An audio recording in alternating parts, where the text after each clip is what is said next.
Come on, talk to me. This woman was a sinful woman, and God asked her for water. Who do you think you are? A child, I only do business with believers. Dangerous stuff. Clap your hands right there. That's a good place to clap. Yeah. You don't want to do business with too much believers. Sometimes the worst people to owe money to are saints. Say that's true, child. Yes, sir. When a believer comes to borrow money from me, I never give it. I never loan a believer. I give them money. Here. You don't need to bring it back. That's it. That's a gift. Let's get into that. Come on, clap. That's a good place. It's a lesson. Learn that. Don't loan a believer nothing. You want to protect the relationship. So don't loan them nothing. Don't loan them nothing. Give it to them. Tell them God bless you. That's a seed. So when you're in church the next day, you don't got to look over your shoulder and check to worship. Hey, that's yours. Don't look at me. Worship God. I don't want nothing from you. Can I hear an amen, somebody? Make the person feel important. And you do that by talking to them about themselves. Number 10. And we're going to end here in this one. Avoid arguments. Write that down. If you're going to witness, you avoid arguments. Jesus never argued with a sinner. Never. He argued with these religious people. Isn't that amazing? It's always the Christian people who want to argue with you. Child, I don't believe you should worship on this day. You shouldn't eat that. You shouldn't wear that. I mean, they want to fight. I don't believe in this tongues. I don't believe. It's always these Christian people. The sinner man don't care about tongues, short skirt, or anything. That's why I like to be with them. They're easier to be with. Hello? They cuss, they cuss. They ain't pretending not to cuss. I curse. Okay, Pastor Myles?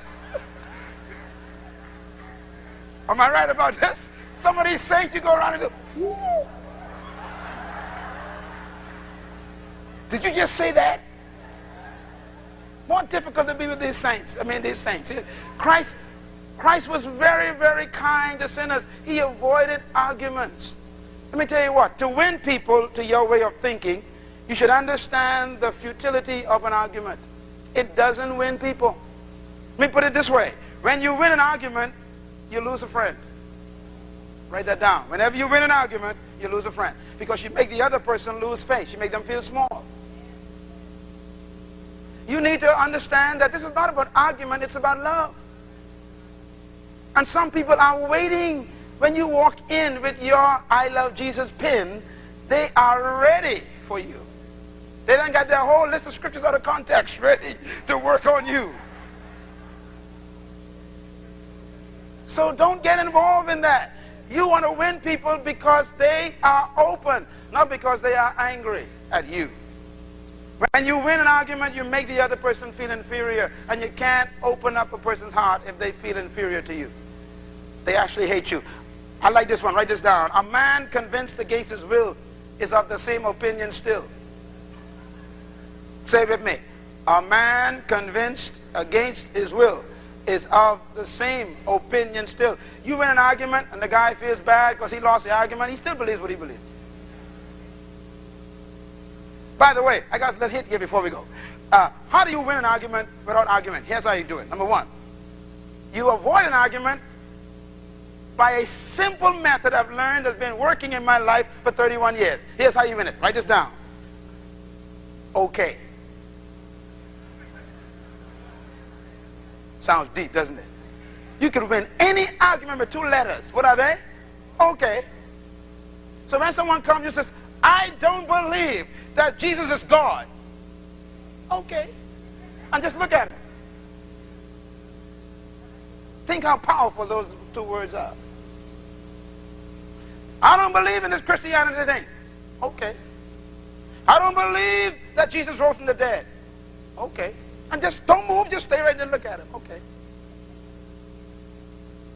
Can't you feel the problem? They're waiting for you to say something else. Okay. I'm finished. Now, why do you say okay? Okay means what? You agree with their misconception. Why? Listen to our master at work. He says, agree with the adversary quickly. Someone comes in opposition to you, he says, just agree with him. Why? You can't win an argument and win someone. So just agree with them. Okay. I like Jesus, you know, before his trials. I mean, he was awesome. Herod says, are you a king? He says, you say so.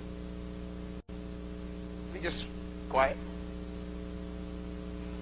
Works of miracles. This generation, I tell you, it's amazing. He was quiet. Pilate asked him, are you a king? You said so. In other words, I agree with you, whatever you say. You say I'm a king? Fine. How do you fight someone who ain't fighting? Come here, Carlos. Let me show you something. I want you to press against my hand as hard as you can. Okay? That's what an argument is. He's stenching, I'm stenching. He ain't giving it, I ain't giving it. Here's what Jesus says. Press against my hand. Try it again. So you want to fight me? Hey. See? In other words, ain't nothing happening. Thank you. That's how you win an argument. Everybody say, okay. Ain't that fun? So someone comes to you and says, boy, I can't wait to see Caleb. Boy, I would tell him, yeah, they talking about all this tongue stuff. Yeah. Now, I don't believe in tongues. And they're waiting for you. And what do you say? Okay.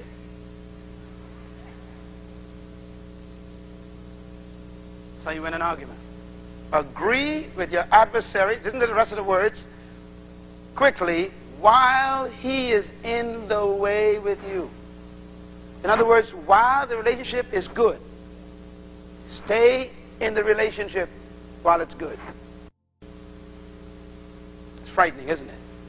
Oh, but you see, we feel like we got to prove to them how deep we are, how much we know, how, we got revelation. And we got to teach them that, the spirits of God, the seven spirits of God around the throne is the intricacy of the awesomeness of the...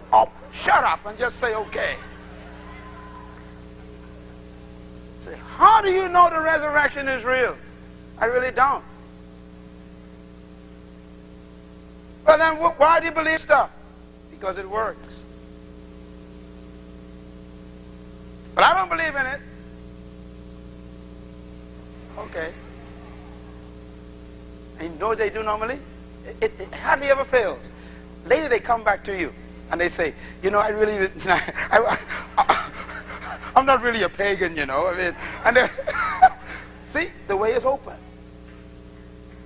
I didn't really mean that, It was just, everybody was there. I want to make sure they didn't make me feel like I didn't know what I was doing. And you're right, I don't know what I'm saying, so help me. Okay. The best way to win an argument is to avoid it. Write it down. Paul says in Timothy, avoid foolish arguments. Don't get involved in it. A brother offended is harder to win than a city with walls. If we're going to win the world, we've got to learn the methods and the wisdom of Jesus in winning the world. I've got 15 more to give you. At least 15 total. So we got about 8 more. We're going to deal with them in the next session. Got 5 more? Okay, 5 more. And they get better as they go. Is this helpful to you? Give the Lord a hand for wisdom, learning how to win people to Jesus.